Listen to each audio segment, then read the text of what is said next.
So let's have event listeners in this session.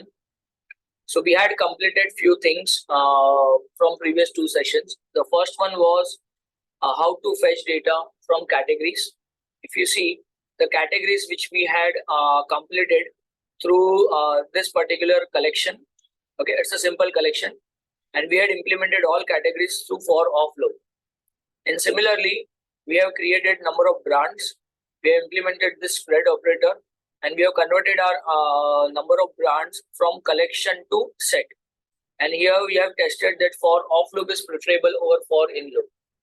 In a similar way, all these products we have collected in collection via multiple objects, and we have implemented the special loop for each loop, which is having a callback, which is also called as a first class function, where you have your values as an object, your index number, and self array. Here we have implemented destructor, object destructor, and so on. Now let's proceed with the next one. Now, what I need to do is I need to apply event listeners on this division. So let me have border first for this division specifically. So this is your division, this part. Let's apply CSS for this division. So this is called as DOM CSS property. Okay, and now for this division, I would like to have style, and let me have a simple border. So border 1 pixel and solid. Okay, let's see whether this DOM CSS properties are implemented or not. Yes. Now what I need to do is when I say mouse over, I would like to have box shadow. थोड़ा सा CSS property implement करते हैं, box shadow implement करते हैं. So this is working. So let me comment this part. But there is no event. There is no event which is present on this division. So let's do inspect element. Or inspect element में if you see here for this division, this entire division which is acting as a product, ये division पे आपका कोई भी type का events नहीं. Now there are two different ways to perform events in document object model structure. या तो आप DOM structures में event को handle कर सकते हो, that is called as handler. और second है कि आप DOM structure में event को listen कर सकते हो, that is called as listeners. So let's implement DOM event listeners. ठीक है, और दोनों का डिफरेंस भी देखेंगे कि event handler कैसे काम करता है और event listeners कैसे काम करता है. So let's have DOM event listeners use करते हैं. So how to apply DOM event listeners on any HTML tags, that is your DOM structures. So let's go to division. So this division, I need to apply DOM event listeners. So I will say DOM event और यहाँ पे लिखेंगे listeners. So let me have this division और देखते हैं division में listeners कैसे apply करें. So if you move to this console, this is your division और ये division पे आपको यहाँ पे एक special method मिलने वाला है. So you need to identify this method. तो वो event prototype में ढूंढना पड़ेगा आपको यहाँ पे. See, so there is a HTML prototype. And if you do scroll down, you will be having your event prototype. तो थोड़ा scroll करते हैं. This is your element prototype जिसमें आप attribute manipulations किया था in the previous session. Let me see event prototypes are there or not. So we have node prototype here, and we must have event prototype. Yes. See, event target prototype. And here comes your method. What's the method name? Add event listeners. So runtime पे JavaScript के through HTML tags पे आप events कैसे assign करोगे. So we have this method. Method name is event listeners. आप event listeners भी use कर सकते हो और event को आप remove भी कर सकते हो. To remove your events, you have remove event listeners. दोनों आप चाहे तो apply कर सकते हो. ठीक है. So let us have event listeners. What event listener says. So let's have division tag. Let us apply add event listener. And first parameter जो है वो आपका name of event. आपको क्या type का event का नाम देना है. So I just want to have on mouse enter. तो यहाँ पे देख लो आपके पास बहुत सारे events का नाम है. तो generally in HTML we say on mouse enter. यहाँ पे ऐसा नहीं लिखते हैं. यहाँ पे डायरेक्ट लिखेंगे mouse enter. So जैसे आप mouse enter करोगे division पे, you will be having division tag with mouse enter event. और आप यहाँ पे क्या perform करना चाहते. Now there are three different ways to have your listeners with your functions. आप यहाँ पे अलग-अलग way से functions को perform कर सकते हो. So as you know in JavaScript you have three types of functions. एक named function है, एक arrow function है और third one है anonymous function. सबसे पहले name function को perform करते हैं. ठीक है. So name function का नाम लिखते हैं apply box shadow. ठीक है, हमें माउस ओवर पे बॉक्स शेडो क्या करना है, अप्लाई करना है. So here you have to refer a function, इसको कहते हैं फंक्शन रेफर करना. Okay, so this line says you are referring a function. So function reference का concept होता है यहाँ पे. You are not calling your function, you are referring a function. तो जैसे listener apply होगा, ये function refer होगा और immediately ये function test किया जाएगा कि exist करता है कि नहीं. Now it is not exist. अब आप ये function को 3 अलग अलग वे से create कर सकते हो. तो अगर आपको named function बनाना है तो function keyword के साथ आप लिख सकते हो. And let's apply named function at the end. So I would like to apply named function which is having name, that is called as named function. So function keyword, function का नाम, okay, and in console I would like to say let's say mouse enter working. तो name function एक special function है. इसका advantage ये है कि ये function आपका आप सबसे लास्ट में भी डिफाइन कर सकते हो, ऑन टॉप भी डिफाइन कर सकते हो, क्योंकि ये फंक्शन होस्ट होता है. This functions are getting hosted. देखो अब आपका एरर नहीं है. तो जैसे अब ये डिवीजन पे माउस एंटर, पहले तो आप ये डिवीजन पे देखना चाहेंगे कि इसमें कोई स्पेसिफिकली इवेंट असाइन हुआ है. Yes, there is an event name mouse enter है और ये फंक्शन आपका कॉल होना चाहिए. तो जैसे आपने ये डिवीजन पे माउस एंटर किया, ये फंक्शन कॉल हो गया. तो इसका रीजन ये है, आपने फंक्शन डेफिनेशन बॉटम में रखा है, ठीक है, at line number something 178, and you are calling or you are referring this function at line number 109. So function definition अगर आप बॉटम में भी रखते हो और फंक्शन जो कॉल है या तो इम्प्लीमेंटेशन है अगर आप उसको टॉप में भी रखते हो तो that is allowed only with named function. ये सिर्फ नेम्ड फंक्शन के साथ ही चलता है. ये एरो और एनोनिमस फंक्शन होस्ट नहीं होता है. So I will just write it down. ये named functions, okay, named function can be hosted. तो ये होस्ट हो रहा है वो हमने प्रूव कर लिया. अगर आपने ये फंक्शन समझो एनोनिमस बनाया होता या तो एरो फंक्शन बनाया था, वो भी बॉटम में, तो ये वर्क नहीं करता था. So I will say variable function name जो है वो ये रहेगा हमारा, this one, equal to function without name. So since this function doesn't have any name, इसके लिए ये टाइप के फंक्शंस को हम लोग क्या कहते हैं, इसको यहाँ पे एनोनिमस फंक्शन भी कहते हैं. और दूसरा, इसको आप फर्स्ट क्लास फंक्शन के डेफिनेशन में भी देख सकते हो. Why first class function? Because आपने जो फंक्शन है एज अ वैल्यू आपने एक वेरिएबल में भी स्टोर किया है. तो अगर आप कोई फंक्शन को, कल हमने देखा था कि आर्ग्यूमेंट में पास करते हो तो भी फर्स्ट क्लास होता है, और अगर आप कोई फंक्शन को आप एक वेरिएबल में स्टोर करते हो तो ये भी आपका फर्स्ट क्लास फंक्शन के डेफिनेशन में आता है.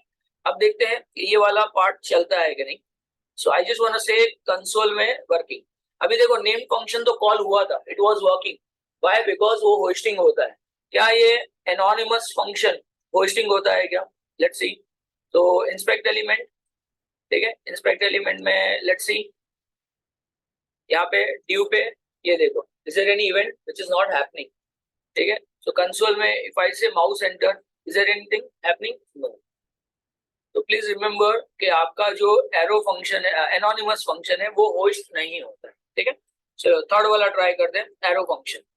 सो अच्छा, ये फंक्शन अगर आपने टॉप में लिखा होता तो एक्सेस होता था. समझो अगर हमने यहाँ पे ये एनोनिमस फंक्शन को इसके ऊपर अगर हमने यहाँ पे परफॉर्म किया होता, जैसे अभी हमारा इवेंट लिस्टनर्स कहाँ पे हो रहा है, लाइन नंबर 109 पे.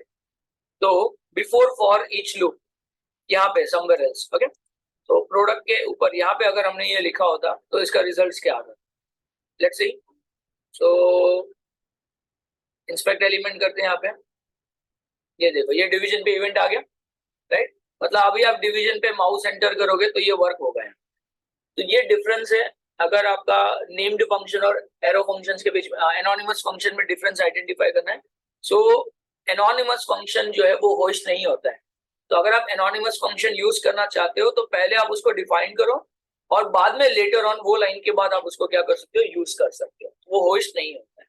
तो ये एक डिफरेंस आपको पता होना चाहिए, ठीक है. इसको भी मैं बॉटम में रख देता हूं मैं. This is only for your understanding, ठीक है. नेक्स्ट है एरो फंक्शन. क्या एरो फंक्शन भी होस्ट होता है क्या? This what we need to see. So arrow function कैसे लिखा जाता है, इसका सिंटैक्स देख लेते हैं. So it is almost similar to this. The only difference जो है एरो फंक्शन में कि फंक्शन कीवर्ड रिप्लेस हो जाएगा, okay. Let's say this schema first. तो यहाँ पे जो फंक्शन कीवर्ड है वो रिमूव हो जाएगा और यहाँ पे इक्वल टू और एरो मार्क से डिफाइन हो जाएगा। इसको एरो फंक्शन भी कहते हैं और इसका जो दूसरा नाम है that is fat arrow function भी आप उसको कह सकते हैं। ठीक है, नाउ लेट मी सी कि ये एरो फंक्शन जो है ये इंप्लीमेंट होता है कि नहीं, इवेंट लिसनर्स जो है अप्लाई हुआ है कि नहीं। So in inspect element I need to see here for this division, okay, do we have any events? No, so it is not working. So let's do mouse enter also, so it is not happening. But अगर आप ये arrow function जो है, ये arrow function को अगर आप top में ये जहाँ पे इवेंट लिसनर्स अप्लाई हो रहे हैं, so event listeners are implemented here, ठीक है, तो यहाँ पे मैं टॉप में इम्प्लीमेंट कर देता हूँ। अब देखते हैं कि ये एरो फंक्शंस कॉल होता है कि, so let's do mouse enter, ये देखो इवेंट लिसनर्स वर्क हो रहा है। So please remember that your arrow function and anonymous functions जो है it can not be hosted, वो आप होस्ट नहीं कर सकते हो, ओनली नेम्ड फंक्शन जो है आप उसको होस्ट कर सकते हो, ये इसका एक थंब रूल है। ठीक है, तो ये हो गया named function versus anonymous and arrow function. But arrow और एनोनिमस फंक्शन में भी एक डिफरेंस देख लेते हैं। देखो यहाँ पे अब मैं सबसे पहले काम करूंगा यहाँ पे ये वाले फंक्शन में, एनोनिमस फंक्शन में। सो माउस एंटर वर्क कर रहे हैं और हम लोग जो काम करें वो ड्यू पे काम करें। ड्यू पे हमने क्या किया है, माउस एंटर किया हुआ है। So I just want to से कीवर्ड दिस। अब आपने ये फंक्शन कहाँ पे कॉल किया है, अच्छा you need to have this function on top, am I right? ये फंक्शन आपको कहाँ पे रखना होगा, सबसे पहले टॉप में रखना होगा। So let's have this function on top temporary, okay, and let's see this keyword किसको रिप्रेजेंट करता है। सो लॉजिकली दिस कीवर्ड क्या रिप्रेजेंट करता है, you have given your event listeners on division tag. So ये जो करंट एलिमेंट है, current division है, वो डिवीजन ये कीवर्ड के थ्रू क्या होगा, एक्सेस होगा। तो दिस जो है एक स्पेशल ऑब्जेक्ट है जो करंट एलिमेंट को रिप्रेजेंट करता है ये केस में। ठीक है, तो अब देखना आपने माउस एंटर जैसे किया डिवीजन पे, तो आपका दिस जो है वो करंट डिवीजन को कैप्चर करके लेके आए। और सिंस करंट डिवीजन आपको मिल गया यहाँ पे, तो आप क्या कर सकते हो, उसके ऊपर CSS property box shadow apply कर सकते हो कोई पर्टिकुलर एलिमेंट पे। तो दिस मिल गया, दिस में करंट डिवीजन आ गया आपका। ठीक है, तो यहाँ पे मैं लिख सकता हूँ कि दिस मतलब करंट डिवीजन और उसमें CSS प्रॉपर्टी अप्लाई करेंगे स्टाइल, और यहाँ पे प्रॉपर्टी कौन सा यूज करना है मुझे, यहाँ पे बॉक्स शेडो। और बॉक्स शेडो जो है उसमें आपको थोड़ा सा लिखना होगा। सो लेट्स से 1 पिक्सल 2 पिक्सल 4 पिक्सल और ब्लैक कलर का बॉक्स शेडो हम लोग यहाँ पे देते हैं। ठीक है, तो CSS का पार्ट है, that can be check later on. ये देखो, तो जैसे आपने माउस एंटर किया एक बॉक्स शेडो आपका जनरेट हो चुका है, there is a box shadow. और आप चाहे तो माउस स्लीव पे ये बॉक्स शेडो क्या कर सकते हो, रिमूव भी कर सकते हो। तो let's assign one more event list, let us assign one more event lister. So यहाँ पे ऐड इवेंट लिस्टनर्स जो है उसमें one more listener I need to have, that is mouse enter का जो अपोजिट होता है that is called edge leave. और यहाँ पे रिमूव बॉक्स शेडो करके एक फंक्शन बनाते हैं। So again I need to have this function as a arrow function या तो एनोनिमस फंक्शन, जो अप्लाई करना है आप कर सकते हो। But let me try arrow function here. Arrow function देखते हैं, एरो फंक्शन इंप्लीमेंट तो होगा because we are having arrow function on top. So remove box shadow, let's have an arrow function. ठीक है, कंसोल में टेस्ट कर लेते हैं कि माउस लीव जो है वर्क होता है कि नहीं। माउस लीव वर्क होना चाहिए, लेट्स सी। तो लेट्स गो टू कंसोल। जैसे आप यहाँ पे माउस एंटर करोगे, ओके, ऑब्जेक्ट वर्क हो रहा है, और माउस लीव करोगे ये वर्क कर रहा है। जैसे माउस एंटर में हमने दिस कीवर्ड लिया, okay, so in anonymous function this keyword was working, और दिस किसको रिप्रेजेंट कर रहा था, करंट HTML टैग डिवीजन को रिप्रेजेंट कर रहा था। ठीक है, so that was working nicely. But mouse leave पे वर्क कर रहा है क्या, that is see. So let's see this keyword process करते हैं। अब एरो फंक्शन में दिस का बिहेवियर थोड़ा अलग हो जाता है। सो व्हेन यू सी हियर, जब आप माउस एंटर करोगे ये ऑब्जेक्ट आ रहा है, बट माउस लीव पे देखना ये डिवीजन को डिटेक्ट नहीं कर रहा है, ये उसके पेरेंट विंडो को डिटेक्ट कर रहा है। So behavior of this keyword in arrow function is somehow different than anonymous and arrow function. तो ये केस में आप arrow function इसके केस में तो यूज नहीं कर सकते स्पेशली। तो ये केस में आप arrow function यूज नहीं कर सकते हो। इसके लिए हमें यहाँ पे क्या करना होगा, anonymous function या तो named function पे मूव करना होगा। So there is a difference कि this keyword जो है वो विंडो this keyword जो है वो arrow function में एक different behavior करता है, राइट? तो ये केस में हम लोग arrow function यूज नहीं करेंगे। So let me have anonymous function again ये केस, ठीक है। So I will say function anonymous और राउंड ब्रैकेट पास करते हैं। अब आपका दिस काम करेगा और आप बॉक्स शेडो को क्या करोगे, नन कर दोगे यहाँ पे, ठीक है. So let's apply box shadow which is equal to none. So हमें box shadow निकाल देना है. So as soon as you apply mouse enter, okay, mouse sleeve, तो आपका box shadow apply होगा, mouse sleeve पे box shadow remove हो जाएगा. So ये हमने event listeners के through apply किया. अच्छा, event listeners में एक और एक advantage ये है कि आप जितनी बार चाहिए उतनी बार आप same event multiple time listen कर सकते हो. सो अजम्पशन के हमने एक प्रोग्रामर को बॉक्स शेडो का कॉन्सेप्ट दिया था बनाने के लिए, ठीक है. उसने अपने एक जावास्क्रिप्ट फाइल में बॉक्स शेडो लिख लिया सक्सेसफुली. बट अभी हमें क्या करना है, हमें एक और एक प्रोग्रामर को लिसनर असाइन करना है कि वो बॉक्स शेडो नहीं, उसको एक सिंपल सा बॉर्डर असाइन करके. क्या असाइन करके दे? सिंपल सा बॉर्डर.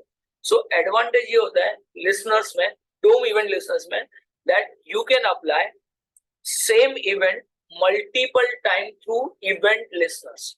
ये इवेंट लिसनर्स में आप एक एलिमेंट पे सेम इवेंट, अलग इवेंट तो अप्लाई कर ही सकते हो, बट सेम इवेंट आप मल्टीपल टाइम भी अप्लाई कर सकते हो.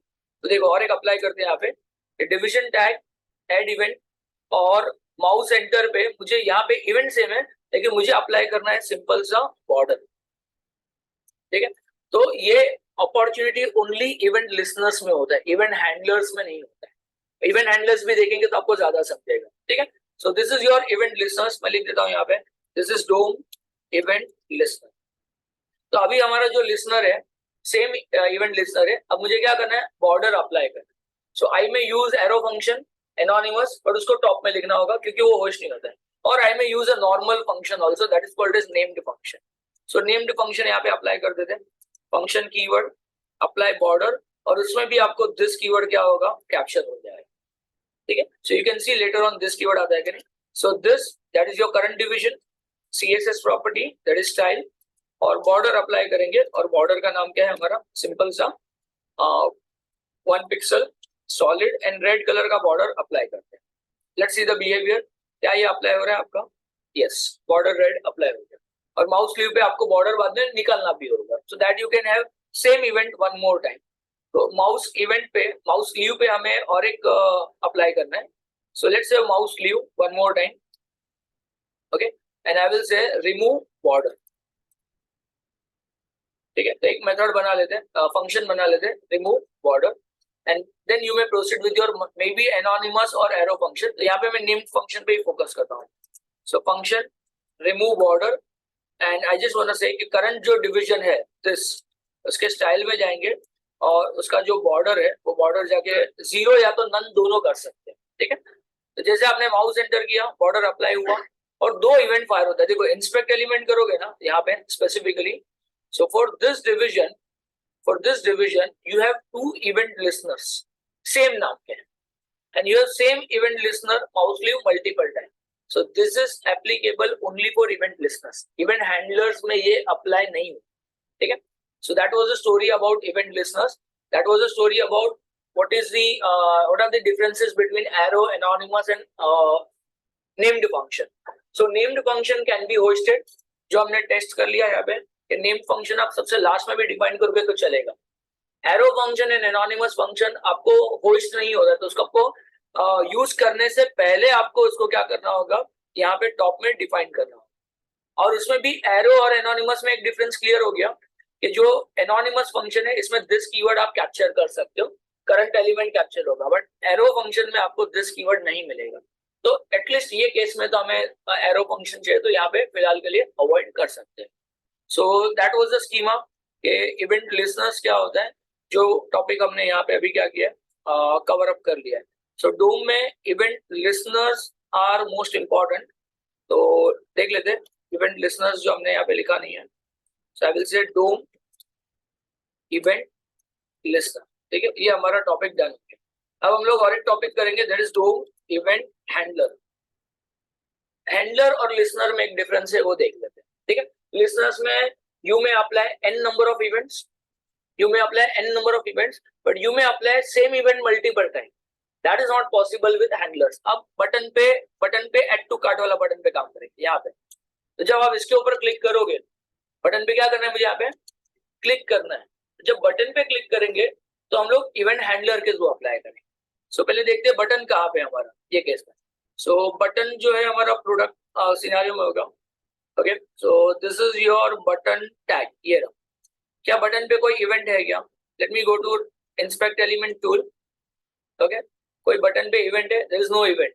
Now let's apply event handlers. ये लिसनर्स नहीं अप्लाई करना, इवेंट हैंडलर अप्लाई करना। ठीक है, सो यहाँ पे आई विल से डोम इवेंट और यहाँ पे क्या लिखेंगे? हैंडलर। तो सबसे पहले बटन टैग पे यहाँ पे इवेंट हैंडलर के लिए जो जावास्क्रिप्ट में हम लोग प्रॉपर्टीज HTML में जो एट्रीब्यूट्स यूज करते हैं, on click, on mouse over, वो सेम चीज हमें यहाँ पे क्या करना है? इम्प्लीमेंट करना।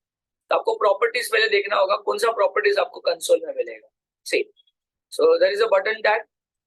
ये बटन टैग में आपके पास इतने सारे डोम प्रॉपर्टीज है और ये प्रॉपर्टी में से कौन सा प्रॉपर्टी यूज करोगे? On click. तो जो आप HTML में एट्रीब्यूट यूज करते हो वो आपके डोम का प्रॉपर्टीज का पार्ट हो जाता है। ठीक है, सो ऑन क्लिक पे फोकस करेंगे यहाँ पे। सो इवेंट हैंडलर का रोल है तो button tag dot on click, और यहाँ पे भी आप एनोनिमस फंक्शन को कॉल कर सकते हो ऐसा, या तो फिर आप एरो फंक्शन परफॉर्म करो लाइक दिस, और मे बी आप कोई फंक्शन को रेफर कर सकते। ठीक है, तो मैं दो बार क्लिक परफॉर्म करूंगा यहाँ पे। ठीक है, so I will say button tag on click, I need to call one of the function. So function का नाम मैं लिख देता हूँ यहाँ पे, क्लिक फंक्शन। रेफर करते हैं, फंक्शन रेफर करेंगे तो अच्छा है क्योंकि इसका रीयूज कर सकते हो। तो ये फंक्शन हमने रेफर किया, बट ये फंक्शन आपको बनाना पड़ेगा। अगर आप इसको एरो या एनोनिमस फंक्शन बनाते हो तो टॉप में लिखो, इसके अबव एटलीस्ट, और अगर नेम फंक्शन है तो आप बॉटम में भी उसको लिख सकते हो क्योंकि होस्ट हो जाता है। चलो स्टार्ट करते हैं। So function, okay, click function 1, और कंसोल में लिख देते हैं यहाँ पे क्लिक फंक्शन 1 कॉल्ड। सिर्फ टेस्ट करना है कि इवेंट हैंडलर्स क्या होता है। अब देखते हैं, इंस्पेक्ट एलिमेंट में जाते हैं, do we have event? Button पे ऊपर आ गया इवेंट, यस। कौन सा इवेंट आ गया? क्लिक, मतलब बटन के क्लिक पे कुछ होना चाहिए। Let's do click, yes, click function 1 called. Now let me apply same click event one more time. Button पे सेम क्लिक इवेंट और एक बार अप्लाई करेंगे। ठीक है, सो हमारे केस में बटन टैग यहाँ पे है, यस, ये रहा बटन टैग। अब और एक बार सेम इवेंट अप्लाई करते हैं। अलग इवेंट आप अप्लाई कर ही सकते हो, डबल क्लिक या mouse enter, but same event apply करना है विद डिफरेंट फंक्शन नेम, और एक फंक्शन का नाम दिया।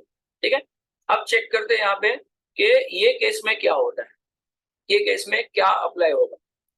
ठीक है, एक बार डोम इवेंट लिसनर्स पे फोकस करते हैं।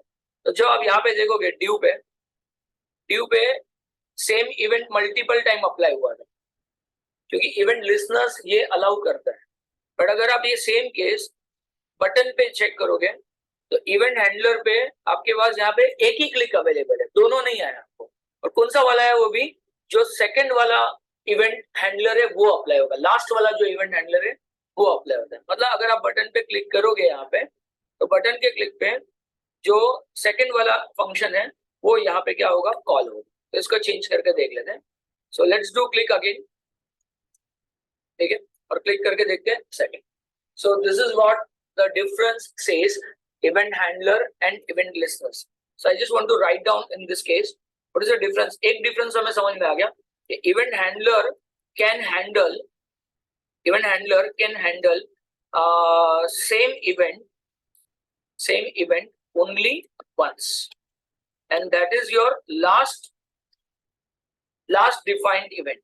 बराबर, ये हो गया हमारा event handler का concept, where event listeners can handle same event multiple time. Okay, multiple time वो क्या कर सकते हैं? आपके इवेंट को हैंडल करवा सकते। सो ये मेन डिफरेंस है डोम में event handler and event listeners के बीच में। और एक हमने डिफरेंस देख लिया कि जो एरो फंक्शन है, एरो फंक्शन में दिस बिहेवियर इज डिफरेंट, बराबर, is different compare to anonymous and named function. तो ये एक डिफरेंस हमने देख लिया। दूसरा और एक डिफरेंस हमने देख लिया कि named function can be hosted, only named function can be hosted. तो आप कीवर्ड वेर वाला भी होस्ट कर सकते हो वेरिएबल, और फंक्शन जो नेम के साथ होता है उसको भी आप क्या कर सकते हो? होस्ट कर सकते हो। तो ये हमारे मेन टॉपिक्स हमने यहाँ पे कवर अप कर लिए। ठीक है, so that was the story about this two things. Now let's say one more concept. अब मुझे यहाँ पे मेंस के क्लिक पे इसको फिल्टर करना है. So I need to see product 1 और 2 कौन से कैटेगरी को बिलोंग करते हैं. सो लेट्स अंडरस्टैंड प्रोडक्ट 1 और 2 कौन से कैटेगरी को बिलोंग करते हैं. So when you see here, so product number 1 and product number 2, it is having category which is equal to men's. मतलब अगर आप मेंस कैटेगरी पे क्लिक करो तो यही दो प्रोडक्ट्स आपका क्या होना चाहिए, फिल्टर होके आपको आना चाहिए. ठीक है, और उसके बाद शो करना होगा. That's a different story. So before you proceed with this, let's understand higher order function. और एरेस के 4 higher order functions cover up कर लेंगे. सो ऑटोमेटिकली आपका वर्क हो जाएगा ये केस में. So let me have higher order function in this case. Okay, so higher order function says if you are having an outer function, okay, so if you are having a function which is called as outer function, ठीक है, और ये outer function के अंदर as an argument, if you are passing any function, whether function as a anonymous, maybe arrow, or maybe function as a reference, so this outer function which is taking argument as a function, so this outer function it can be considered as higher order function. ये इसका पहला definition. दूसरा और एक definition ये है कि if you are having a function outer function and from this outer function if you are returning any function like this, अगर आप कोई फंक्शन को रिटर्न कर रहे हो so ये फंक्शन आपका कौन सा फंक्शन बन जाता है, आपका हायर ऑर्डर फंक्शन बन. These are the two definitions. So ये दोनों डेफिनेशन चाहिए तो हम लोग यहाँ पे लर्न कर लेते हैं. सो हायर ऑर्डर फंक्शंस का डेफिनेशन हम लोग यहाँ पे जाके देख सकते हैं. So let's go to MDN. Okay, so first class और हायर ऑर्डर फंक्शन जो है वो कंबाइन में चलता है. So let's understand higher order function. A function that returns a function, बराबर ना. अगर कोई फंक्शन अंदर से फंक्शन को रिटर्न करता है, कोई भी फंक्शन हो, एनोनिमस हो, नेम्ड हो या एरो फंक्शन, तो वो हायर ऑर्डर फंक्शन होता है. और a function takes function as an argument, so such type of functions are called as higher order functions. ये इसका बेसिक डेफिनेशन है. तो this are the definitions for higher order function. अगर कोई function इसके आर्गुमेंट में फंक्शन ले रहा है, या तो कोई फंक्शन के अंदर से आप फंक्शन को क्या कर रहे हो, रिटर्न कर रहे हो, तो ये हायर ऑर्डर फंक्शन के डेफिनेशंस पे चला जाता है. ठीक है, तो हम लोग एरे बेस पे 2-3 फंक्शंस देख लेते हैं कौन से फंक्शन आप कर सकते हैं. समझो हमारे पास एक वेरिएबल है. ये वेरिएबल में हमारे पास अप्रोक्सीमेट लेट्स से कुछ नंबर्स है. फॉर योर रेफरेंस एक नंबर्स है. इसमें बहुत सारा कॉन्सेप्ट्स कवर अप होगा. कॉल बैक भी हो जाएगा, हायर ऑर्डर फंक्शन भी हो जाएगा, फर्स्ट क्लास फंक्शन भी हो जाएगा, सब इसमें कवर अप हो जाएगा. हमारे पास कुछ नंबर्स है और ये नंबर्स का हमें क्या करना है, एक रैंडम नंबर्स है, ये नंबर्स का मुझे स्क्वायर करना. कैसे करना है, स्क्वायर करना. तो there are so many ways to perform this. तो कुछ वेज देख लेंगे. तो let's see the answer in console. ये देखो ये एरे आ गया.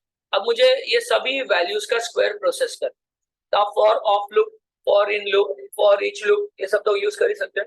हम लोग पहले फॉर इन लूप ले लेते हैं क्योंकि हमने अभी तक वो कवर अप नहीं किया. ठीक है, सो let me use for in loop. हम लोग क्या करेंगे, फॉर इन लूप यूज करेंगे.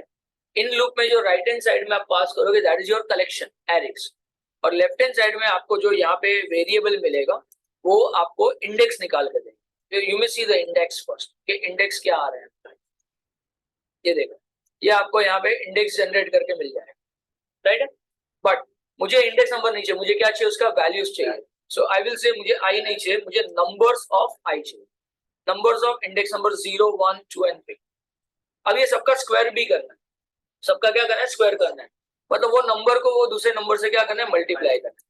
तो आप स्पेशल ऑपरेटर यूज कर सकते हो, और वो जो ऑपरेटर है उसको हम लोग कहते हैं एक्सपोनेंशियल ऑपरेटर. तो एक्सपोनेंशियल ऑपरेटर में ये बेस नंबर हो गया और ये उसका एक्सपोनेंट वैल्यू हो गया. स्क्वायर क्यूब जो करना है आप कर सकते हो. तो हमने इसका स्क्वायर बना दिया यहाँ पे. तो ये देखो ये इसका स्क्वायर बन गया आपका यहाँ पे. So I think variable name numbers है. Okay okay let's see. तो ये हो गया सबका स्क्वायर, और ये स्क्वायर को एक दूसरे एरे में ऐड करते जाएंगे, मतलब पुश कर देंगे. तो एरे का भी एक मेथड पढ़ लेते हैं. एरे के मेथड्स भी जनरली क्वेश्चनर्स किया जाता है. तो एरे में अगर डेटा ऐड करना है तो आप यहाँ पे एरे में डेटा ऐड करने के लिए 2 मेथड्स है. पुश है, आप पुश यूज कर सकते हो, या तो आप अनशिफ्ट नाम का फंक्शन भी यूज कर सकते हो. पुश मतलब लास्ट में ऐड करना, अनशिफ्ट मतलब स्टार्ट में ऐड करना. ठीक है. So let's one more value. So variable new data, ऐसे एक वेरिएबल बना देते हैं जो एम्प्टी एरे होगा, और एम्प्टी एरे में यहाँ पे जाके उसको पुश कर देते हैं. So new data that is your empty array, push. Okay, इसको पुश करना है आपको. जो भी नंबर्स ऑफ आई है उसका क्या प्रिंट करके देना है यहाँ पे, स्क्वायर. और कंसोल के बाद देखना, now you will be having new array. So हमने एक सिंपल एरे जो है वो एरे का हमने यहाँ पे पुश करके एक न्यू एरे बना के दे दिया. That was the requirement. ये देखो स्क्वायर आ गया, बट ये बहुत लेंथी हो गया. आपने क्या किया, पहले एरे को एक्सट्रैक्ट किया, you have your index number, फिर इंडेक्स नंबर में से एरे के वैल्यूज निकाले, फिर ऑपरेटर यूज किया, और बाद में एक न्यू एरे में जाके पुश किया. इसको आप एक सिंगल लाइन में भी कोड लिख सकते हो, only in single line code. और उसके लिए आपके पास एक स्पेशल मेथड है एरे में, और ये मेथड का नाम है हायर ऑर्डर मेथड है, और वो मेथड का नाम है मैप नाम का method. Map it's a very special method.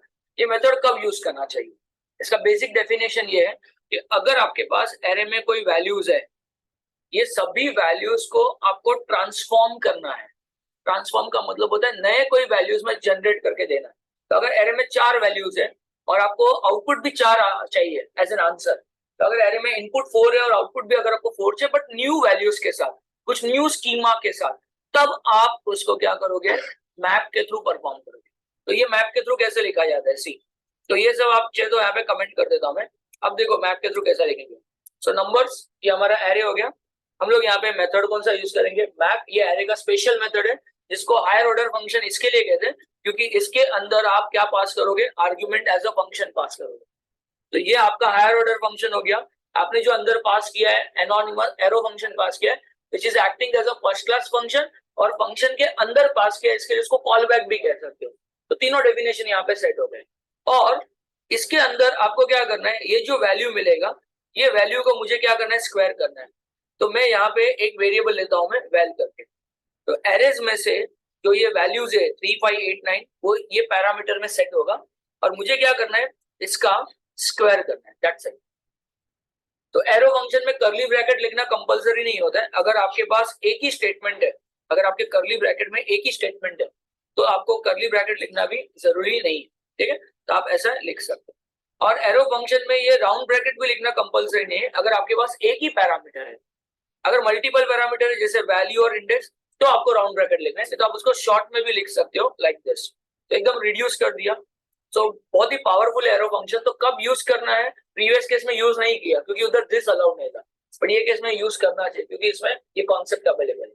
ठीक है, अब इसमें क्या होगा कि एरे में से, मतलब ये एरे कौन सा है हमारा, 3, 5, 8 एंड 9.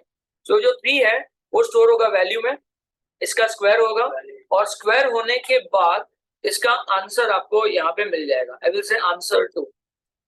तो जो एक्सपेक्टेड आउटपुट है वही आउटपुट आपको यहाँ पे जनरेट करके मिलेगा. लेट्स सी, ये आपका आउटपुट यहाँ पे जनरेट हो गया. So it mean the requirement was generating your values from N input with some mathematics, with some operations, that is called as mapping your values and getting your transformed value. But एक rule याद रखना है कि map में आप कोई logical operator use नहीं करोगे, उसका कोई रिजल्ट नहीं आएगा. अगर हमने समझो मैप में यहाँ पे ऐसा लिखा कि वैल्यू ग्रेटर देन 2, तो इसका रिजल्ट कैसे आएगा, ये आपको जस्ट ट्रू फॉल्स जनरेट करके देगा, ये आपको ट्रांसफॉर्म नहीं करके देगा. तो इसके लिए बनाया भी नहीं है मैप फंक्शन.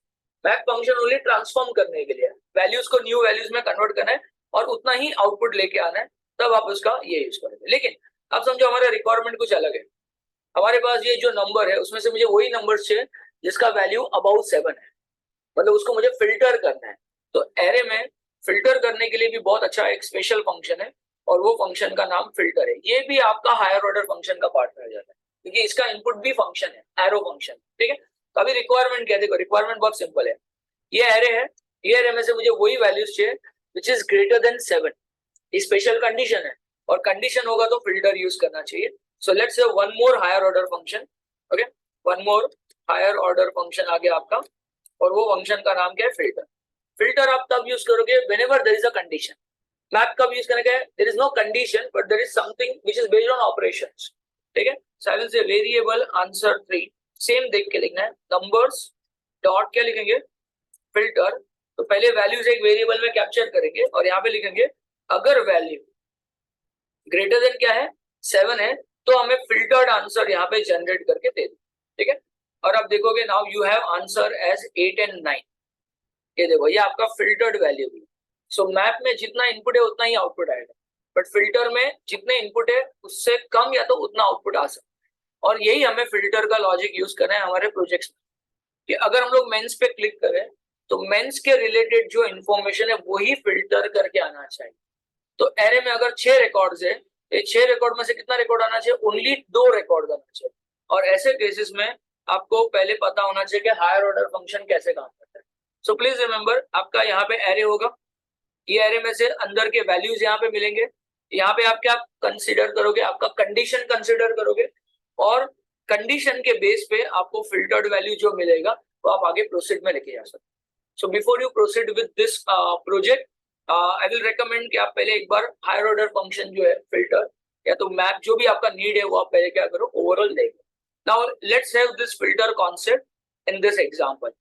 तो सबसे पहले आपको यहाँ पे क्लिक करना है, क्लिक करना है मतलब आपको इवेंट या तो लिसनर यूज करना है या तो इवेंट हैंडलर यूज करना है, जो चाहिए वो आपके चॉइस के हिसाब से ले सकते हो, ठीक है। So I just want to assign an event, let's go to project.js, category पे काम करना है, कैटेगरी का लिस्ट हमने बनाया था यहाँ पे, तो कैटेगरी का लिस्ट हमने क्रिएट किया था, तो ये लिस्ट टैग पे हम लोग इवेंट हैंडलर अप्लाई करें। अब हमारा नीड है इवेंट हैंडलर अप्लाई करना, so let's apply event handler, जो भी हमने प्रीवियसली एक्सप्लेन किया ऑन लिस्ट टैग, ठीक है। तो लिस्ट टैग क्या अप्लाई करेंगे, ऐड इवेंट लिस्टनर्स, मुझे क्लिक इवेंट अप्लाई करना है, तो हमारा इवेंट का नाम क्या रहेगा, क्लिक, ऑन नहीं लिखना है यहाँ पे, और क्या करना है वो आप डिफाइन कर लो। तो एक हम लोग फंक्शन रेफर कर लेते हैं, तो नेम्ड हो, एनोनिमस हो या एरो, डजंट मैटर। तो आई जस्ट वांट टू से filter category, filter product by category, तो हमें प्रोडक्ट्स को फिल्टर करना है बाय कैटेगरी के थ्रू। तो ये थोड़ा सा ट्रिकी है बट कर लेते हैं quickly. So let's have a function at the end. Okay, so let's have a function category, और यहाँ पे पहले this print करेंगे, this मतलब current list, right? this मतलब क्या हो गया, आपका जो लिस्ट पे आप क्लिक करोगे, let's do something here, तो क्लिक करो एक्सेसरीज पे। अच्छा पहले इंस्पेक्ट एलिमेंट देख लो, क्या आपको ये लिस्ट पे इवेंट आ गया, यस, ये लिस्ट पे इवेंट असाइन हो गया, ये ऑल 4 लिस्ट पे इवेंट आ चुका है, लिस्ट का नाम क्लिक है, इवेंट का नाम क्लिक है, और दिस मतलब करंट लिस्ट को वो एक्सपेक्ट करते हैं। चलो क्लिक करते हैं यहाँ पे, सो एक्सेसरीज पे क्लिक करो, ये लिस्ट आ गया, लेकिन हमें लिस्ट में इंटरेस्ट नहीं है, हमें लिस्ट के अंदर का कंटेंट में इंटरेस्ट है, क्योंकि हम जो लिस्ट पे क्लिक करें वो ये कंटेंट को रिप्रेजेंट करता है, एक्सेसरीज को। तो कोई भी एलिमेंट के अंदर अगर कंटेंट को रिसीव करना है, सो यू नो कि आपके पास इनर टेक्स्ट नाम का प्रॉपर्टी है डोम में, ठीक है। अगर आपको देखना है तो यहाँ पे आप प्रॉपर्टी एक बार देख लेना, और वो प्रॉपर्टी में कौन सा वाला वैल्यू लेना है आपको, इनर टेक्स्ट का, तो आप वापस डोम प्रॉपर्टी आ गया। सो लेट्स से दिस डॉट इनर टेक्स्ट, अब देखते हैं रिजल्ट्स क्या आता है। तो जो आप लिस्ट पे क्लिक करोगे पहले तो वो वैल्यू आना चाहिए, देखो ये वैल्यूज आपको यहाँ पे कंसोल में आ गए।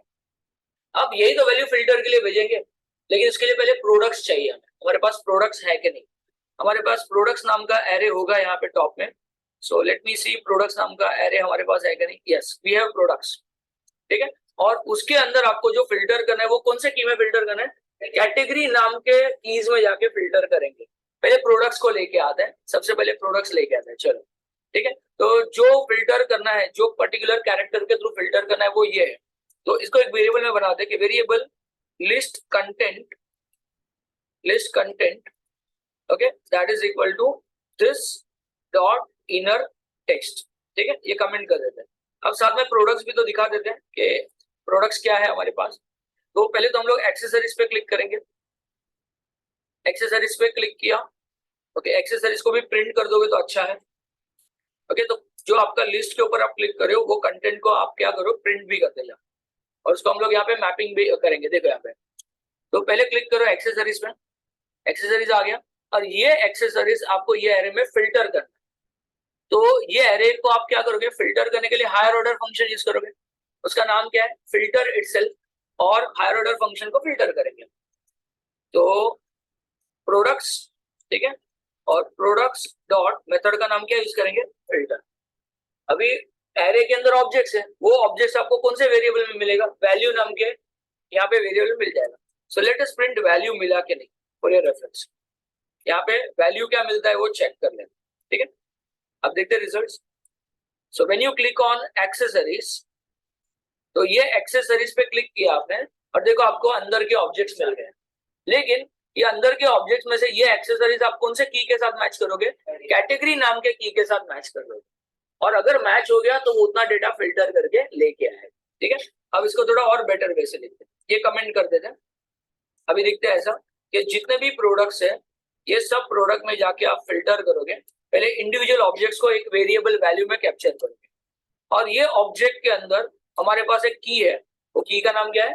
कैटेगरीज। ये कैटेगरीज को कंपेयर करेंगे, किसके वैल्यू के साथ कंपेयर करोगे? जो आपके लिस्ट के ऊपर क्लिक किया है वो वैल्यूज के साथ कंपैरिजन किया जाएगा। और ध्यान में रखो कि filter always aspects conditional operator और मे बी लॉजिकल ऑपरेटर। ठीक है, और इसके बाद इसका फाइनल आंसर मिलेगा, तो आंसर ऑफ फिल्टर। ये एक ही लाइन का कोड है एक्चुअली। अब आप देखोगे, ये सब कमेंट कर दो। तो since you have an entire collection, ये कलेक्शन में से आपने ऑब्जेक्ट्स को यहाँ पे एक्सट्रैक्ट किया, और ये ऑब्जेक्ट में से कैटेगरी को सर्च किया आपके लिस्ट के कंटेंट के साथ, और आपको फाइनल जो वैल्यूज है वो मिलना चाहिए। तो देखते हैं फिल्टर्ड वैल्यू आपको एरे में मिलता है कि नहीं। तो अगर आपने मेंस पे क्लिक किया तो मेंस का डेटा यहाँ पे नहीं आ रहा है। ओके, तो मुझे लगता है कि ये हमने कैपिटल में प्रोसेस करके रखा हुआ है। ये जो कंटेंट है वो कैसे हमारा कैपिटल में है, लेकिन जो एक्चुअल डेटा है वो किस में आपका ये स्मॉल केस में है। तो मुझे लगता है कि वो मैप नहीं हो रहा है properly. So will do one thing, जो भी हमारा डेटा आ रहा है इनर टेक्स्ट का, उसको हमें किस में कन्वर्ट कर देना चाहिए? टू लोअर केस में कन्वर्ट करके फिर हमें प्रोसेस करना चाहिए। ठीक है, मे बी उसके लिए मैप नहीं होता रहेगा, लेट्स सी। तो मेंस पे क्लिक करते हैं, so to lower case, okay, LI content को टू लोअर केस में कन्वर्ट कर देते हैं। सॉरी, यहाँ पे नहीं लिखना है, ये आपको यहाँ पे लिखना। तो जो भी आपका कंटेंट आ रहा है लिस्ट के क्लिक पे, इसको लोअर केस के साथ कंपेयर करेंगे। और एक बार की का नाम भी पढ़ लेते हैं। यहाँ पे प्रोडक्ट्स के अंदर जो हमारा की है वो की का नाम क्या है? हमारा कैटेगरी। ठीक है, तो ऑब्जेक्ट में से कैटेगरी कंपेयर होगा आपके लिस्ट कंटेंट जो लोअर केस में कन्वर्ट करके रेडी है। तो लेट्स सी, सो मेंस के क्लिक पे मेंस का डेटा आना चाहिए था। एक मिनट, फंक्शन का नाम रॉन्ग लिखा है, सी कैपिटल होना चाहिए। ओके, सो ये एक छोटा सा और मिस्टेक हो गया हमारा यहाँ पे। ठीक है, आई थिंक आप सब चलना चाहिए properly. Let's see, so mains के क्लिक पे ये देखो, ये मेंस के दो प्रोडक्ट्स आ गए, बराबर ना? Product 1 and 2। अब वुमेन्स पे क्लिक किया तो वुमेन्स के अनदर दो प्रोडक्ट्स आएंगे, 3 एंड 4, राइट? किड्स पे क्लिक करते हैं, सो ये only one product, product number 5, and so on. Accessories के क्लिक पे प्रोडक्ट नंबर 6। मतलब फिल्टर कंसोल तक तो हो गया। अब लास्ट पार्ट है कि यही फिल्टर आपको यहाँ पे स्क्रीन पे भी क्या करना है? दिखाना है। मतलब वापस से फॉर ईच लूप से आप क्या कर सकते हो? परफॉर्म कर सकते हो। तो फॉर ईच लूप से परफॉर्म करके जो अभी तक हमने ये कवर अप किया था यहाँ पे, दिस पार्ट हमने जो प्रोडक्ट फॉर ईच यहाँ पे ये किया ना, ये सब चीज आपका, अगर product dot length greater than 0 है, फॉर ईच करो। ये प्रोसीजर आपको वापस से क्या करना होगा? रिपीट करना होगा। तो इसको एक फंक्शन बना के भी बेटर परफॉर्म कर सकते हैं, बट टेम्पररी में क्या करता हूँ, ये कॉपी कर लेता हूँ यहाँ से लेके यहाँ तक टेम्पररी। बट मेरा सजेशन है कि आप इसको फंक्शन में कन्वर्ट कर लेना, that will be much easier. ठीक है, तो यहाँ पे बॉटम में, ठीक है, तो आपका आंसर ऑफ फिल्टर है। इसको मैं स्क्रॉल डाउन कर देता हूँ। ये पूरा कॉपी कर लिया हमने ये डेटा, बट ये रीडू नहीं करना चाहिए, ये फंक्शन बेस्ड ही करना चाहिए। फिलहाल फॉर टाइम शॉर्ट के लिए हम लोग ये कवर अप कर लेते हैं। तो अब आपको यहाँ पे प्रोडक्ट्स डॉट लेंथ जो है, तो प्रोडक्ट्स नाम का एक वेरिएबल बना देते, लोकल वेरिएबल, और उसमें हम लोग यहाँ पे क्या पास कर देंगे? आंसर ऑफ फिल्टर पास। तो जो भी आपका एरे मिला, बराबर ना, फिल्टर्ड एरे मिला, वो कौन से वेरिएबल में चले जाएगा? प्रोडक्ट्स, और बाकी सब ये सेम रहेगा। लेकिन और एक चीज भी कर लेना, जब आप फिल्टर करोगे तो ये जो प्रोडक्ट लिस्ट होगा आपका, उसके अंदर का पहले डेटा एम्प्टी कर देना है। मतलब पहले से जो डेटा दिख रहा है उसको एम्प्टी करके फिर नया वाला डेटा क्या करना चाहिए? पास करना चाहिए। That is suggested. तो इसमें हम लोग और एक चीज भी कर देंगे यहाँ पे कि डॉक्यूमेंट में क्वेरी सिलेक्टर नाम का जो मेथड है, प्रोडक्ट लिस्ट, बराबर है, उसका सबसे पहले इनर एचटीएमएल का डेटा यहाँ पे जाके क्या कर देंगे? एम्प्टी, क्योंकि फ्रेश डेटा आने वाला है, तो उसको पहले एम्प्टी कर। एम्प्टी नहीं करोगे तो अपेंड होने के चांसेस ज्यादा है। बाकी सब कोड पूरा सेम है। अब देखते हैं मेंस के क्लिक पे, वुमेन्स के क्लिक पे डेटा आ रहा है कि नहीं। So do we have any error? So products undefined line number 258। ठीक है, सो यहाँ पे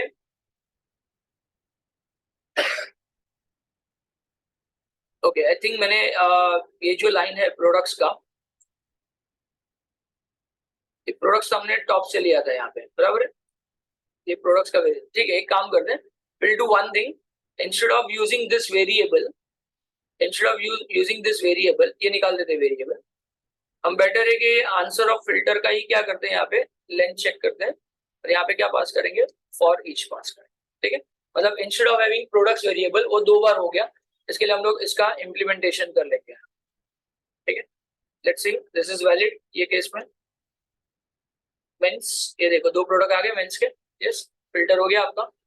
फिर वुमेन्स, किड्स, एक्सेसरीज, तो वेरिएबल हमने मैच कर लिया। ठीक है, तो जो पर्टिकुलर इसके ऊपर क्लिक करोगे उसके रिलेटेड आपके स्ट्रक्चर में डिप्लॉय होते जाए। ठीक है, और अगर हमने ये वाला पार्ट नहीं किया होता, इनर एचटीएमएल वाला अजम्पशन, अगर आपने इनर एचटीएमएल एम्प्टी नहीं किया होता तो क्या हो सकता है, we'll see is there any issues. तो पहले मेंस करते हैं, ये देखो मेंस एक्चुअली नीचे अपेंड हो गया, इसके लिए इनर एचटीएमएल एम्प्टी करने के बाद ही ये प्रोसेस करना चाहिए। तो it's better to empty your initial record and get your value. So this is what we have done. So we have covered many things in this case. So हमने एक higher order function cover up कर लिया, ये वाला part.